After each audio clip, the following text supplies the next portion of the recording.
Olá a todos e a todas, dando continuidade ao nosso curso sobre a consciência e o conhecimento nos séculos 17 e 18, damos continuidade hoje à leitura dos princípios do conhecimento humano de Berkeley. Em nosso último encontro, eu procurei explicar brevemente, em uma curta videoaula, de que maneira, na filosofia berkeliana, a realidade é construída, depende da consciência, tendo em vista o imaterialismo berkeliano, o fato de que, para esse autor, não existem objetos materiais, não existem substâncias materiais e a realidade está condicionada pela percepção, as coisas só existem enquanto percebidas, portanto, só existem enquanto objetos de uma consciência, seja essa consciência qual for, e na presente videoaula eu começarei a discutir um tópico sobre o qual eu falarei mais detidamente ou mais profundamente na nossa próxima videoaula, quando vamos discutir o terceiro diálogo dos 3 diálogos entre Hylas e Filonos, outra obra berkeliana, onde ele se ocupa principalmente, nesse terceiro diálogo, com a questão do conhecimento da mente. Hoje, inicialmente, falaremos sobre esse tópico sobre o qual Berkeley não se detém muito demoradamente nos princípios do conhecimento humano, que é o tópico sobre como conhecemos a mente, se temos ou não consciência direta de nossa própria mente, e falaremos também sobre o modo como o argumento de Berkeley em favor da existência de um mundo externo, um mundo de objetos externos, mas sempre lembrando que esse mundo de objetos externos não é um mundo constituído por objetos materiais, substâncias materiais, e sim por ideias que existem quando não percebidas na mente, não percebidas por mentes finitas, na mente infinita do Supremo Criador, de Deus. Então iniciaremos logo com o tópico consciência e conhecimento da mente, ainda nos princípios do conhecimento humano, e trago para esse encontro 2 textos da literatura secundária, um presente recorro a algumas passagens do livro Berkeley, do Daniel Flage, e também, como em nosso último encontro, eu vou até o livro do Peter Lloyd, Consciousness in Berkeley's Metaphysics. Então esses 2 autores servem de base para refletir sobre alguns pontos da filosofia berkeliana, sobretudo no que diz respeito ao conhecimento da mente. Então, retomamos a leitura dos princípios do conhecimento humano.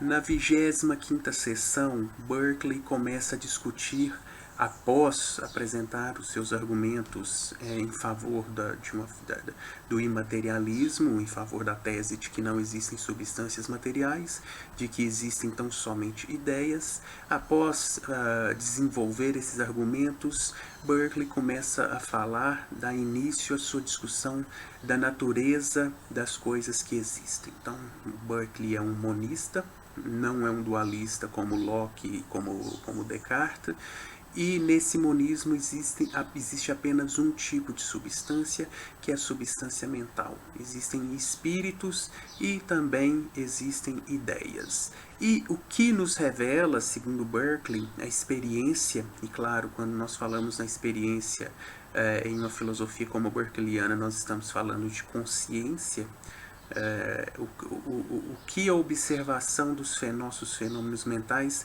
revela sobre a natureza das ideias, que elas são entidades inativas, incapazes de agir por si só, incapazes de produzir, de serem produzidas por si próprias. Elas não têm um princípio de ação em si mesmas. Então, ele nos diz: todas as nossas ideias, sensações, noções ou coisas percebidas sob qualquer designação são visivelmente, ou seja, aos olhos de nossa consciência que observa atentamente o funcionamento de nossas mentes, são visivelmente inativas, sem poder ou agência alguma. Uma ideia ou objeto do pensar não pode alterar outra. Então, uma ideia não é capaz de alterar outra ideia. Por quê? Porque ideias são entidades, são existências inativas, sem nenhum tipo de agência em si próprias. Para ver que é assim, para ver que assim basta uma simples observação, ou seja, a experiência, mais uma vez, da consciência, das nossas ideias. Desde que elas, no todo e em cada parte, só existem no espírito, segue-se que nelas só há o que é percebido. Mas por mais que alguém examine, mais uma vez, por mais que nós façamos um exame de nossas mentes por meio da consciência, por mais que alguém examine as suas ideias, dos sentidos ou da reflexão, não encontrará nelas qualquer força ou atividade. Portanto, tal coisa não se contém nelas. Então, esse é um ponto sumamente importante para o que virá a seguir sobre na metafísica berkeliana. As ideias, então, são entidades, são existências que não são capazes de atividade por si próprias. Outro tipo de entidade deve produzi-las, colocá-las em movimentos, fazer com que elas hajam, se nós podemos dizer isso. E essas entidades, como nós veremos, serão os espíritos, as mentes. Então, uma breve atenção nos mostrará que o ser de uma ideia implica a sua passividade e inércia, tal que é impossível a uma ideia fazer seja o que for, ou estritamente ser causa de alguma coisa. Então, uma ideia, o Berkeley está nos dizendo que uma ideia não pode causar absolutamente nada, visto a sua inatividade, a sua inércia, o que contrapõe-se, claro, à natureza do espírito, da mente, da alma, que é a atividade e o movimento. O espírito está em constante atividade, em constante movimento. As ideias não podem causar outras ideias. Então, somente espíritos podem produzir outras ideias e podem fazer com que essas ideias entrem em atividade. Nem pode ser semelhança ou modelo de um ser ativo, como evidentemente resulta o parágrafo 8. O Berkeley está introduzindo nessa última passagem algo que ele discutirá na sessão seguinte, que é o fato de que nossas ideias não podem representar, não podem expressar espíritos, não podem expressar almas, elas não podem ser representações de espíritos, porque as ideias são por natureza inativas, a própria natureza das ideias é da inércia e da inatividade, e os espíritos são, pelo contrário, ativos e estão em constante movimento. Então, o Berkeley vai nos dizer de que maneira algo que é inativo poderia representar algo que é inativo. Portanto, nós não podemos ter ideias de espíritos, e isso terá consequências, e são essas consequências que nos interessam quando nós estamos discutindo sobre o conhecimento da mente por meio da consciência, que é essa perplexidade de explicarmos nessa filosofia experimental, tal como vimos em Locke, de que maneira nós podemos conhecer uma mente que não pode ser representada por ideias e, segundo Locke, segundo Berkeley, por exemplo, conhecimento é conhecimento de ideias. Então surge essa perplexidade diante desse fato de que nós não temos uma representação de nossa própria mente.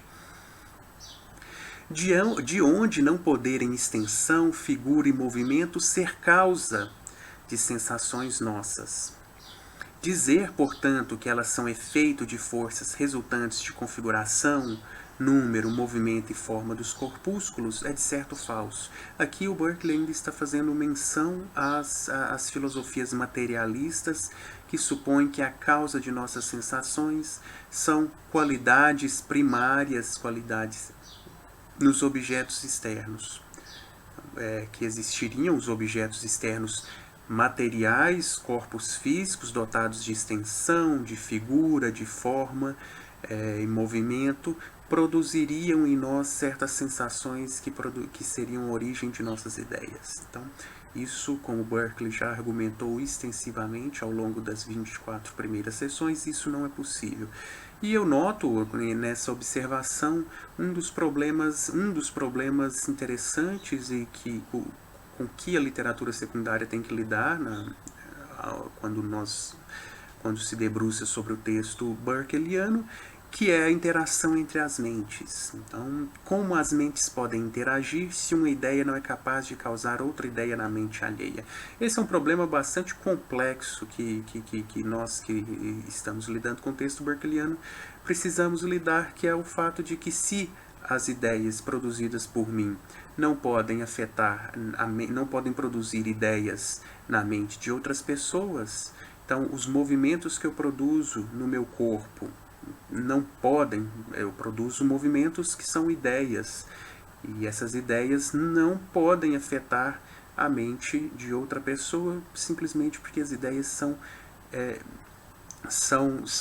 inertes, são inativas, não são capazes de causar nenhuma outra ideia.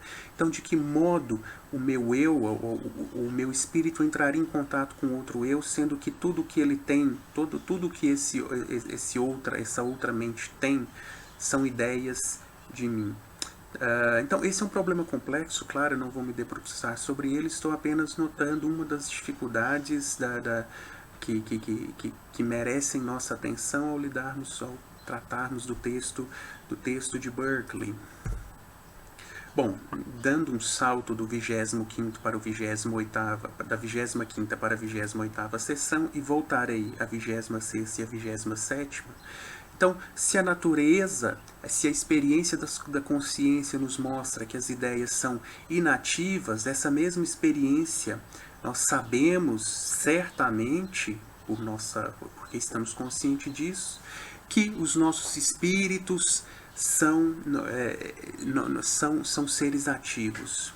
Então, que a experiência revela que nós somos algo ativo, capaz de operar com essas ideias que são inativas. Posso excitar ideias no meu espírito e variar e mudar a cena à minha vontade. Basta querer e logo qualquer ideia surge na minha imaginação, e por igual capacidade se oblitera e dá lugar a outra. Este fazer e desfazer de ideias é precisamente o espírito ativo. Então, bom, vamos lá. Então, aqui o Berkeley falou da imaginação, mas está muito claro que a nossa memória, além de nossa imaginação, pode produzir ideias em nosso próprio espírito. E assim também com as ideias de reflexão. Então, nós refletimos e a nossa mente opera e nós temos ideias dessas operações, dessas paixões que nos afetam.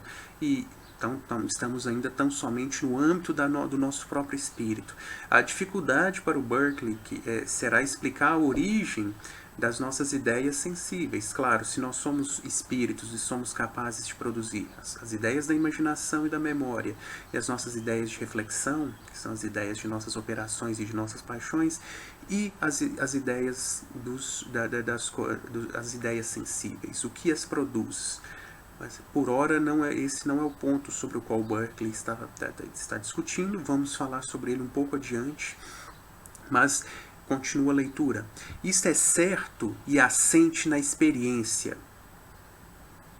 E aqui nós começamos a vislumbrar essa dificuldade, que é a dificuldade de estarmos falando de algo que não pode ser representado por uma ideia, que é o espírito ou a mente. O que seria essa experiência para além das ideias? É a experiência das noções, como veremos. Mas, quando pensamos em agentes não pensantes ou em excitar ideias exclusivas de volição, estamos a divertir-nos com palavras. Então, pela reflexão, por nossa consciência, nós sabemos que existem espíritos que operam com ideias, que essas ideias são inativas e que o espírito é ativo e pode, a seu bel prazer, produzir algumas espécies de ideias em nossas mentes. O espírito é capaz de produzir as suas próprias ideias de imaginação, de memória, suas ideias de reflexão, as ideias das operações e das paixões. Então, o que causa uma ideia? Só uma mente, voltando agora um pouco à 26ª sessão dos princípios do conhecimento humano, só uma mente é capaz de causar uma ideia. Então, por quê? Porque só a mente, isso já eu acredito que esteja claro, porque só uma mente é um ser ativo. E as ideias por si só, elas são inativas, então são incapazes de produzir, causar, dar origem a novas ideias. Percebemos uma série contínua de ideias, nos diz Berkeley.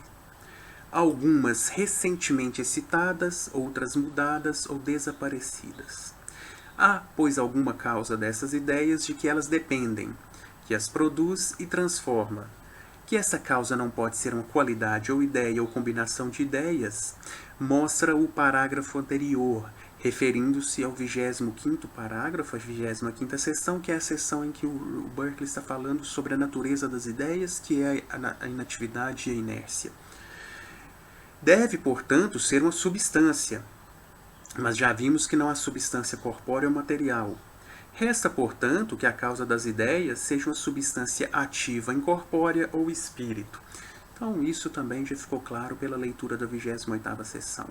A reflexão, a nossa consciência nos mostra que o nosso espírito é um ser ativo, capaz de produzir e trabalhar ativamente com as ideias que são inativas.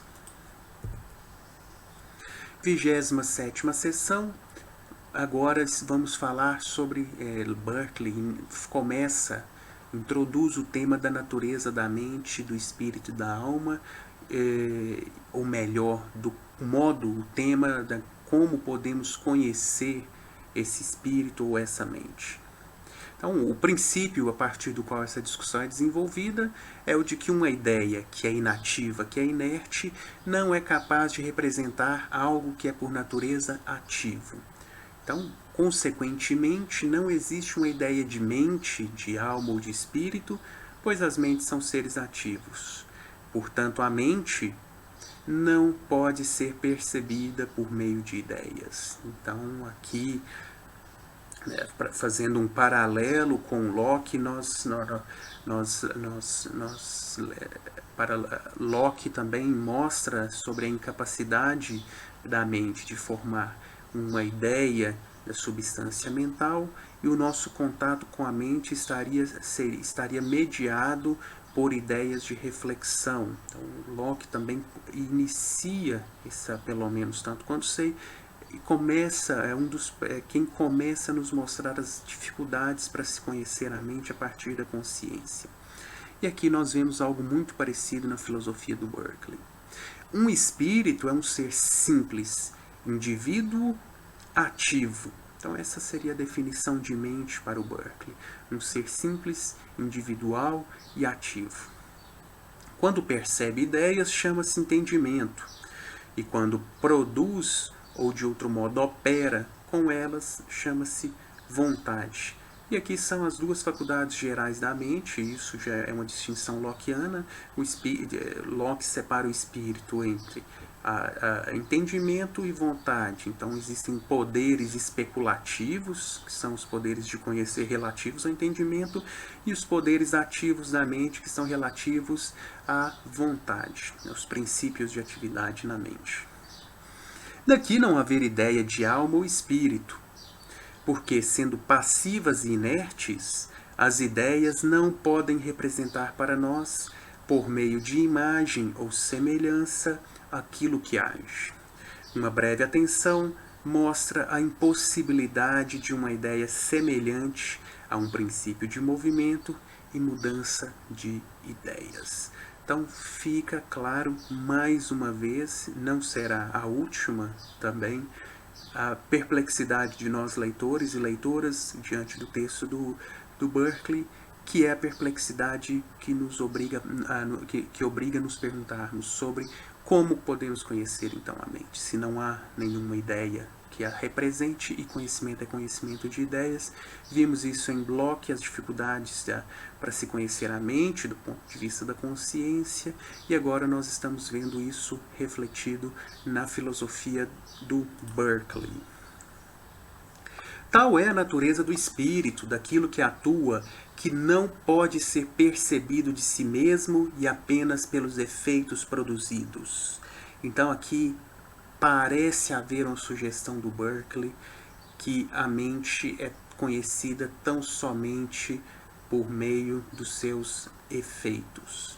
Então, como nós não temos ideia da causa, a nossa consciência, o limite de nossa consciência do que podemos conhecer sobre os fenômenos mentais, são esses efeitos que aparentemente ou provavelmente, porque nós vamos estar no campo da probabilidade, esses efeitos, essas operações com ideias, provavelmente sugerem a existência de um espírito ou de algo que opera com essas ideias. Se alguém, continua Berkeley, se alguém duvida dessa verdade, reflita e tente fazer uma ideia de uma força ou ser ativo, e se tem ideia de duas forças principais chamadas vontade e entendimento, distintas entre si, assim como de uma terceira ideia de substância ou ser em geral, com a noção relativa do seu suporte ou sujeito das referidas forças, que tem o nome de alma ou espírito. Então, Berkeley está nos dizendo que nós não somos capazes de ter ideias nem de entendimento desse poder geral, tampouco de vontade, e muito menos uma terceira ideia de substância ou de algo que suporte, que seja o substrato de inerência de todas essas ideias com as quais nós operamos. Então, a experiência da consciência, finalmente, não permite afirmar a existência de uma ideia de substância mental, de um substrato. Tampouco das duas faculdades gerais da mente, o entendimento e a vontade. E sabemos, então, e aqui, como veremos, esse é um ponto que talvez o Berkeley também tenha tido dificuldade, talvez não, claramente, eu acho, o Berkeley tem dificuldades para lidar com esse problema de falar sobre como nós podemos estar conscientes ou podemos conhecer as nossas próprias mentes. Sinal disso são as várias referências ou os vários modos de se referir a essa possibilidade de conhecimento. Aqui nessa passagem nós vemos o Berkeley falar em uma inferência dos efeitos para a causa. Conheceríamos a mente apenas por meio do conhecimento dos seus efeitos, e veremos mais tarde o Berkeley falar em intuição e conhecimento ou contato imediato com a mente, que vai completamente uma tese que não está muito, que é um tanto quanto difícil de tornar consistente com o que é dito aqui, nessa passagem, por exemplo. Então Berkeley está meio perdido.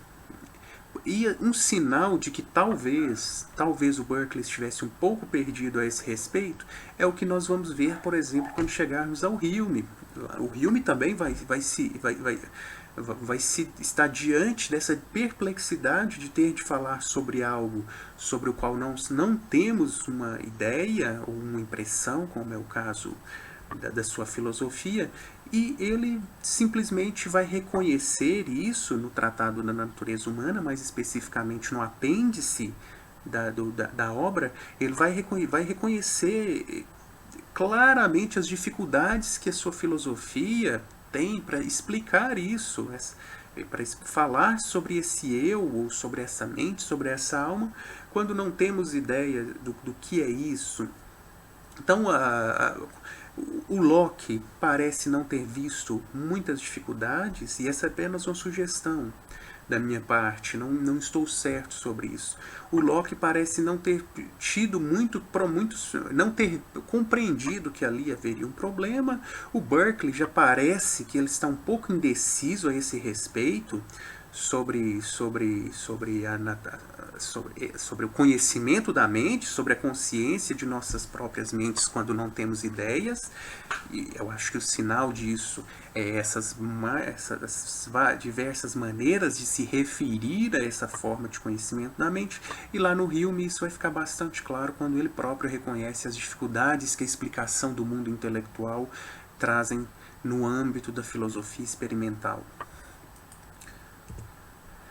Então, ainda na 27ª sessão, o Berkeley nos diz algo que ele discutirá apenas, apenas no terceiro diálogo dos 3 diálogos entre Hylas e Filonos, que é o fato de que nós temos apenas uma noção de nossa própria mente. Nós não temos ideia.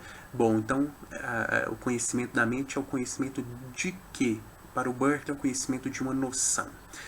Tanto quanto posso julgar, ele nos diz, as palavras vontade, alma, espírito não significam ideias diferentes, nem, na verdade, ideia alguma, senão algo diferente das ideias, que, sendo agente, não pode ser semelhante ou representado por uma ideia qualquer. Embora deva dizer-se, ao mesmo tempo, que temos alguma noção de alma, espírito e das operações do espírito, como querer, amar, odiar, assim como sabemos ou compreendemos o sentido dessas palavras. Então fica a questão, o que é a noção, que Berkeley não explica, e é claro que na literatura secundária os autores e autoras veem-se obrigados a tentar explicar o que quer dizer uma noção na filosofia berkeleyana e o que é uma noção de mente, principalmente. Mas são vários os intérpretes que têm posições a esse respeito. A título de ilustração, eu apenas aponto as interpretações bem distintas do Peter Lloyd e a do Daniel Flade. Para o Lloyd, conhecer por noção seria algo como um conhecimento prático. E para o Daniel Flade, conhecer por noções é o mesmo que conhecer por meio de ideias relativas, que é conhecer algo, conhecer a mente pelos seus efeitos diretos. Eu conheço os seus efeitos, portanto eu posso conhecer aquilo que os produz. Mas vamos um pouco mais com calma, apenas para ilustrar esses 2 pontos. A tese do Lloyd, então, é conhecer uma noção, é como uma forma de conhecimento prático. Nós conhecemos a nossa própria mente, segundo Lloyd, ou melhor, segundo Berkeley na interpretação do Lloyd, nós conhecemos a mente por atos de percepção e volição. Então, todos os atos do entendimento e dos atos da volição, ao realizarmos esses atos, nós estamos simultaneamente conhecendo a nós próprios, a nossa própria mente. Ele nos diz que esse conhecimento por noção da mente é semelhante ao conhecimento prático de saber como andar de bicicleta, que é um conhecimento que não é constituído por ter certas ideias, mas se manifesta através do ato de andar de bicicleta. Da mesma forma que saber que alguém existe como espírito é um conhecimento que se manifesta agindo voluntariamente em resposta a algumas, peço perdão pelo erro, a algumas percepções. Então, assim como nós não podemos descrever o conhecimento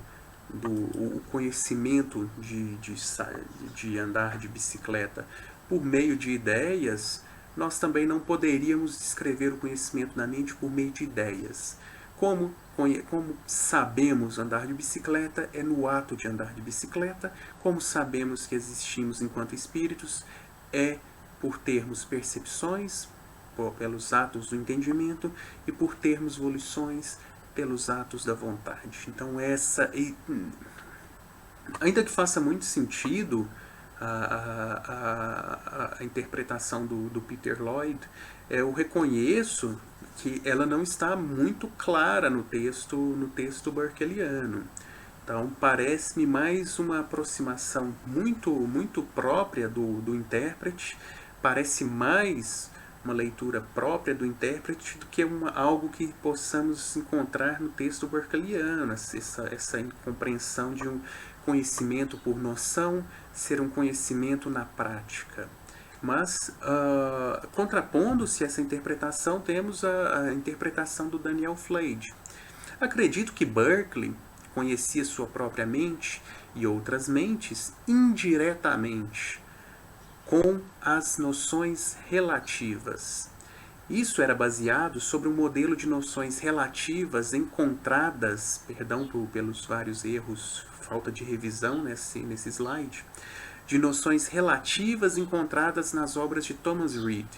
Um modelo que nos permite distinguir uma coisa a partir de sua relação com coisas conhecidas diretamente. Então, o que nós conhecemos diretamente são os efeitos dessa mente. E dessa maneira nós poderíamos conhecer por relação isso que produz esses efeitos, essas causas. Mas o próprio Flade nota os limites da sua interpretação na medida em que ele precisa tornar consistente essa sua interpretação da noção como um conhecimento a partir do desconhecido, a partir do que é conhecido, com as afirmações de Filonos, lá no terceiro diálogo, de que a mente é conhecida imediatamente por intuição.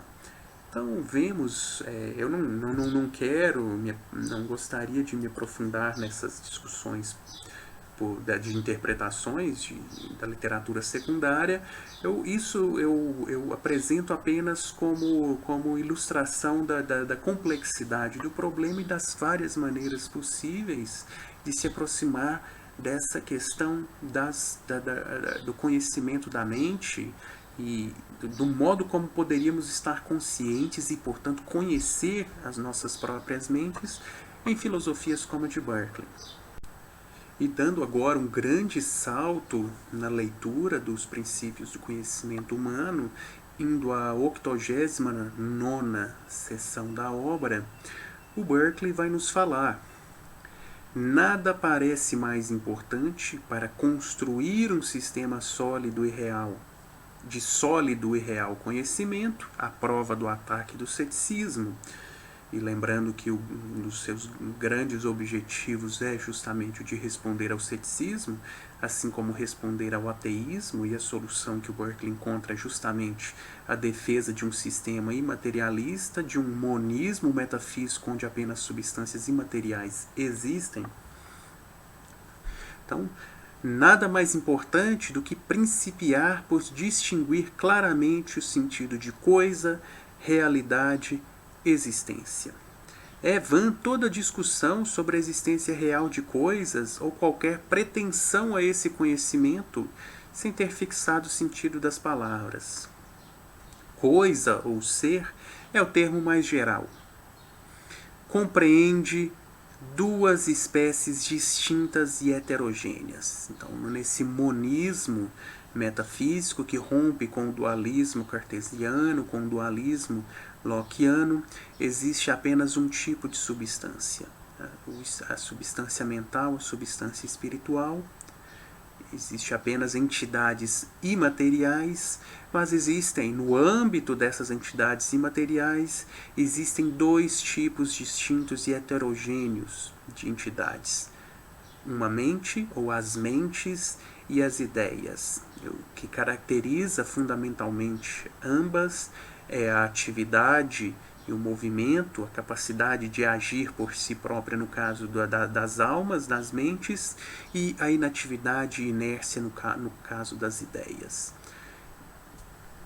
Bom, e o Berkeley completa, ainda nessa seção: compreendemos a nossa existência por intuição ou reflexão.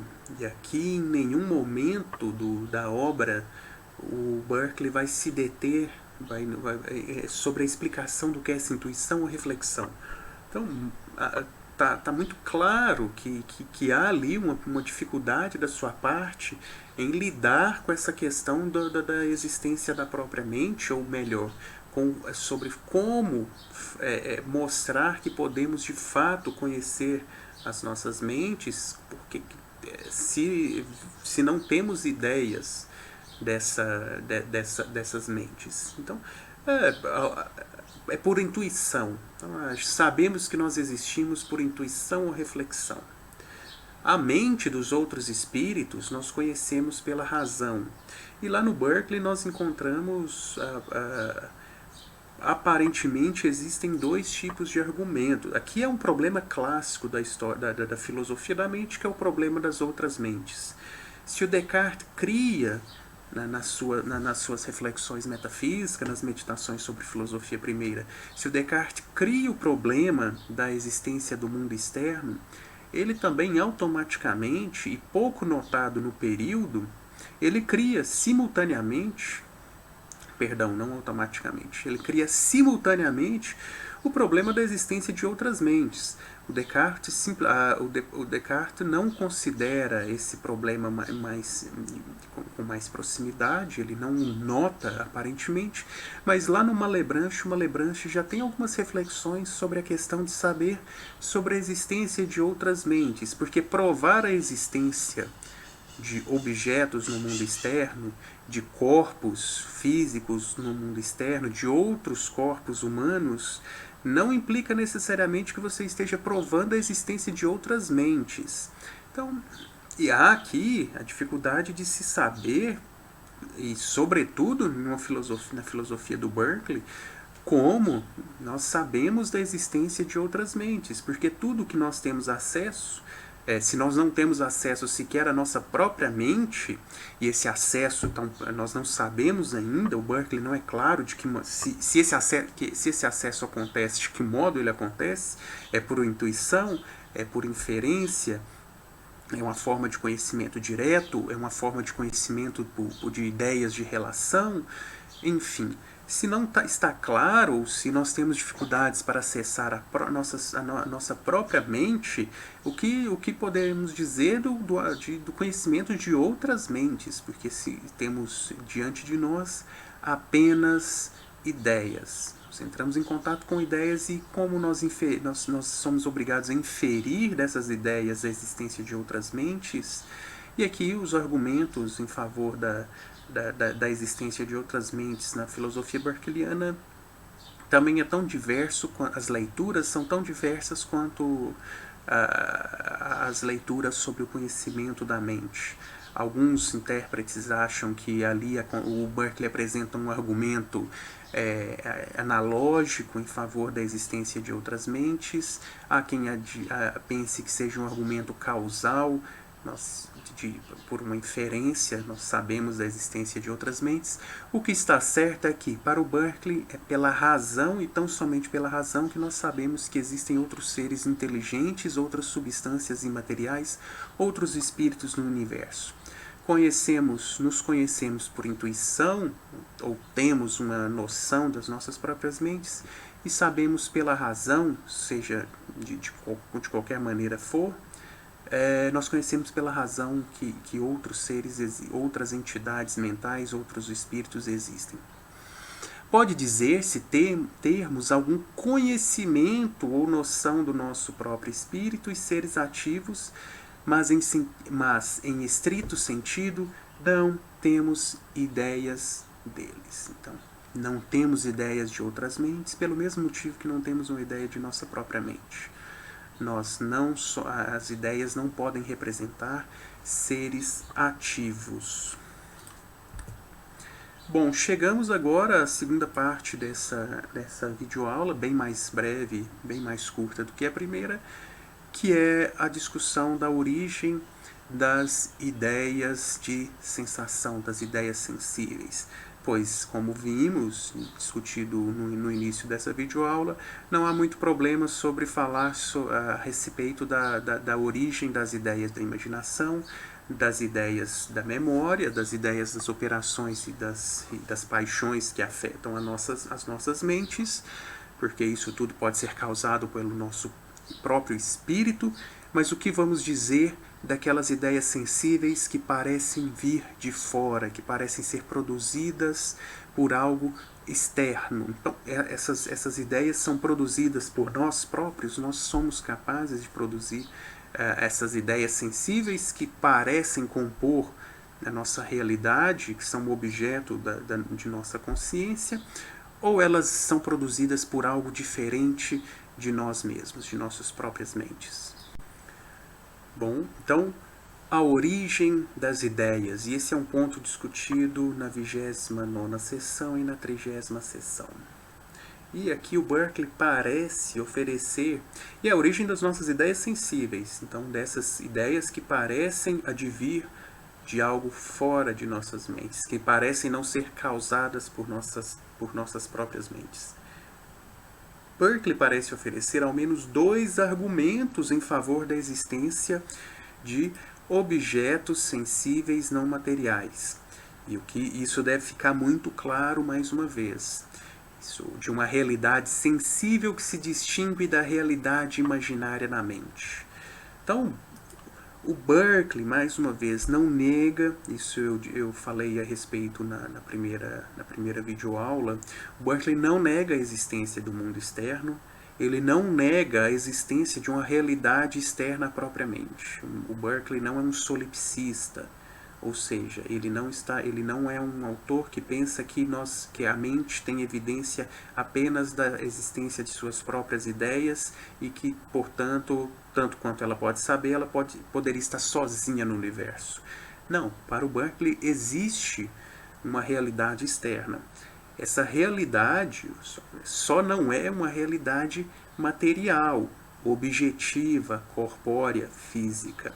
Existe um mundo externo, real, então há uma realidade, mas é uma realidade completamente idealista. Não é uma realidade de objetos físicos, mas uma realidade de ideias. Então há um mundo de objetos externos, de realidades externas, que são essas ideias. Elas existem enquanto esse mundo existe enquanto ele é percebido. O meu mundo é percebido por mim, o mundo de vocês, ou aquilo que se encontra em seu entorno, no entorno de vocês, é aquilo que vocês percebem, e aquilo que não é percebido por nenhuma mente finita, o Berkeley vai dizer, continua a existir, esse mundo que não é percebido por nenhuma mente finita, continua a existir na mente divina. Lembrando do que Peter Lloyd nos disse, naquela passagem em que ele nos diz que contemporaneamente seria como se a realidade fosse um sonho de Deus. Então tudo continua a existir na mente divina quando não é percebido por nós, seres finitos. Bom, mas como falar, como Berkeley pode nos dizer que essas ideias sensíveis, que parecem advir do mundo externo, não são produzidas por sua própria mente? E aqui ele vai nos falar sobre a involuntariedade das suas ideias sensíveis. Mas seja qual for o meu poder sobre os meus pensamentos, as ideias percebidas pelos sentidos não dependem por igual da minha vontade. Quando abro os olhos de dia, não posso escolher se verei ou não, nem determinar os objetos particulares que se me apresentam à vista.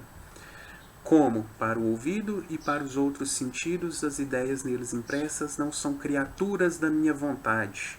Há, portanto, alguma outra vontade ou espírito que os produz. E esse espírito, é claro, é Deus. E aqui é importante notar que essa é uma dificuldade sobre a qual o próprio Descartes, com a qual o próprio Descartes precisa lidar nas meditações sobre filosofia primeira, que é quando ele precisa provar a existência de objetos externos. E isso acontece em 2 momentos das meditações sobre filosofia primeira, na 3ª meditação e na 6ª meditação. E na 6ª meditação, o Descartes faz a seguinte pergunta: por como nós podemos estar seguros, podemos estar certos de que essas ideias adventícias que parecem ser produzidas por algo distinto de nós próprios, não são produzidas por nosso próprio espírito, por nossa própria alma? E a resposta do Descartes é baseada, claro, na consciência. Se existe uma faculdade produtora de ideias adventícias, é uma faculdade que produz essas ideias, nós teríamos necessariamente consciência dessa faculdade.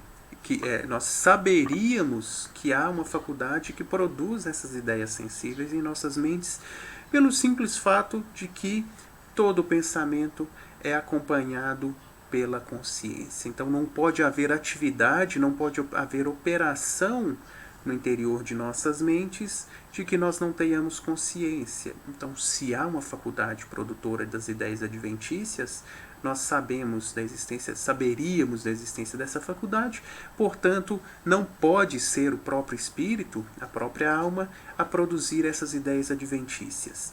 E aqui o Berkeley vai apelar, diferentemente do Descartes, ao argumento da involuntariedade. Então, nós não podemos, a nosso bel prazer, perceber aquilo que nós queremos perceber. Nós estamos sujeitos a perceber um mundo externo independentemente de nossas vontades. Então, por isso, há de se supor a existência desse mundo. E também as ideias sensíveis, além desse argumento da involuntariedade, o Berkeley vai argumentar que há ali, essas ideias sensíveis, elas se distinguem de nossas ideias da memória e da imaginação, por exemplo. Nós sabemos que não estamos imaginando, nem estamos nos lembrando, porque elas são mais vivas, são mais distintas e apresentam uma determinada ordem, estabilidade e coerência. Então, diferentemente de nossas ideias da imaginação e das ideias da memória, essas ideias sensíveis, objetos de nossa consciência que constituem a nossa realidade, elas são mais vivas, distintas e se apresentam em uma determinada ordem, sempre de maneira coerente. As ideias dos sentidos são mais fortes, vivas e distintas do que as da imaginação. Têm estabilidade, ordem e coerência e não são produzidas por acaso, como frequentemente as que são efeito da vontade humana, senão que formam cadeias ou séries de admirável conexão. Prova suficiente da sabedoria e benevolência do autor. Então, aqui o Berkeley nos diz que nós não apenas sabemos da existência de um mundo real, uma realidade externa, porque esse mundo é dado à consciência, nós percebemos esse mundo de maneira involuntária, como também esse mundo se apresenta à nossa consciência com determinadas características que esse nosso mundo subjetivo, o mundo de nossas ideias da imaginação e da memória, esse mundo não apresenta. Então aqui é claro que nós podemos problematizar todos esses critérios apresentados pelo Berkeley.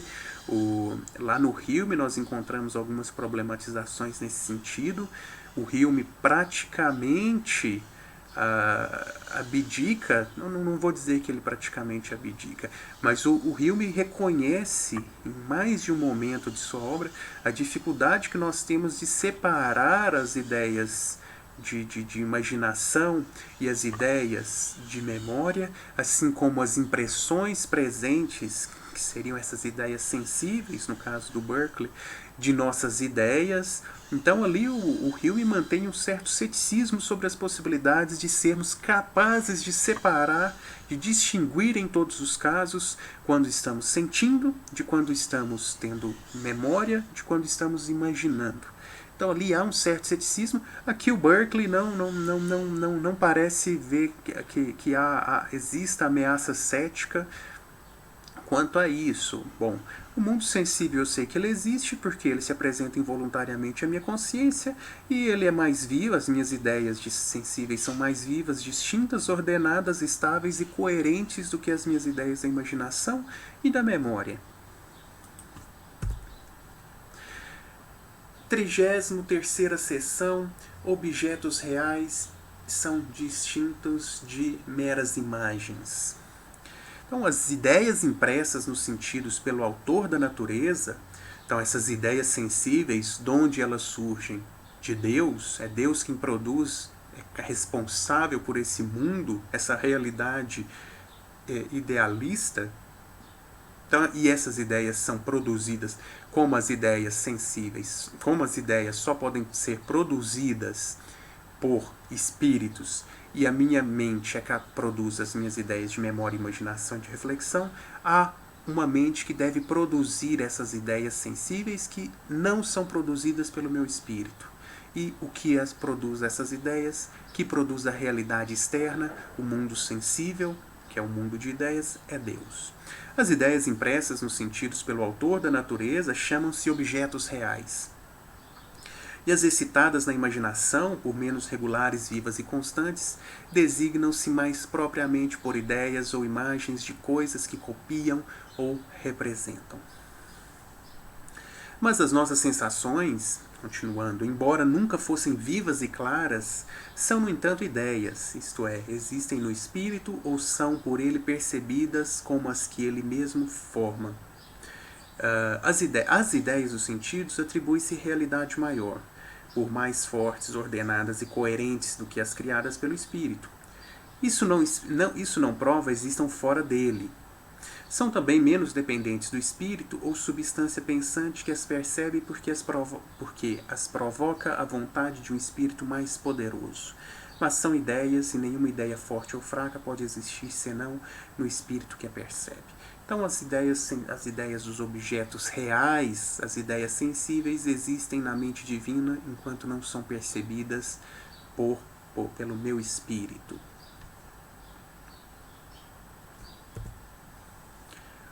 Entre a 34ª sessão e a 40ª sessão é essa discussão que eu já tenho, sobre a qual eu tenho discorrido, que é sobre a existência de um mundo externo. Então Berkeley não está negando a existência do mundo, ele apenas está dizendo que esse mundo é um mundo que é dado à consciência e é um mundo de ideias e não um mundo de objetos materiais. Objetar-se-á que por esses princípios todo o real e substancial do mundo desaparece, ficando em seu lugar um esquema quimérico de ideias. Tudo que existe só no espírito, quer dizer, é puramente nocional. Que são, pois, sol, lua e estrelas? Que pensar de casas, rios, montanhas, árvores, pedras? E do nosso próprio corpo? É tudo quimera e fantasia? E claro, não. O Berkeley não está negando, não está dizendo que isso seja apenas ficção, fantasia da mente. A tudo que de igual modo pode objetar-se, respondo que pelos princípios expostos não nos privamos de coisa alguma na natureza. Quando vemos, sentimos, ouvimos ou de qualquer modo concebemos ou entendemos, fica tão seguro e real como sempre. Há uma rerum natura, e a distinção entre realidade e quimeras mantém a sua força total. Isso é evidente pelos parágrafos 29, 30 e 33, onde mostrei o que deve entender-se por objeto real em oposição a quimeras ou ideias de nossa própria criação. Mas umas e outras existem no espírito e nesse sentido são ideias.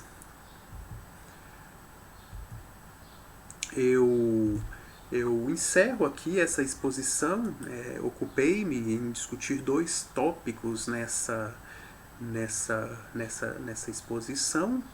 O primeiro deles, sobre o qual falaremos um pouco mais em nosso próximo encontro, que é o tópico que, a meu ver, mais chama atenção e mais nos interessa nessa disciplina da consciência, sobre a consciência e conhecimento, é o tópico do conhecimento, sobre o conhecimento da mente.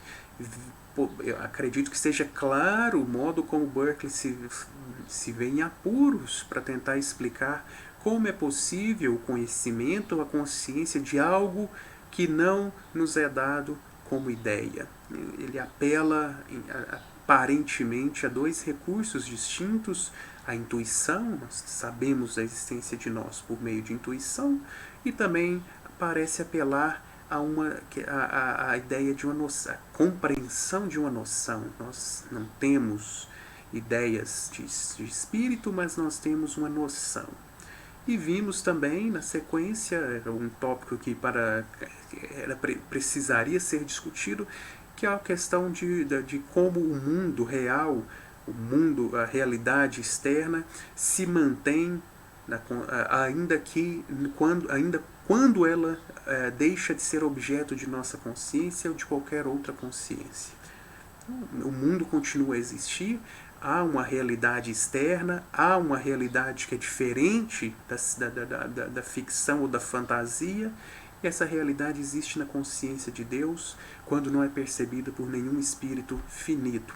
Como dito, em nosso próximo encontro, leremos alguns parágrafos do terceiro diálogo dos 3 diálogos entre Hylas e Filonos, os diálogos em que Berkeley precisa discutir, Filonos, que é o porta-voz da filosofia do Berkeley, em que Filonos precisa discutir como é possível conhecer a mente quando dela não somos capazes de ter ideias.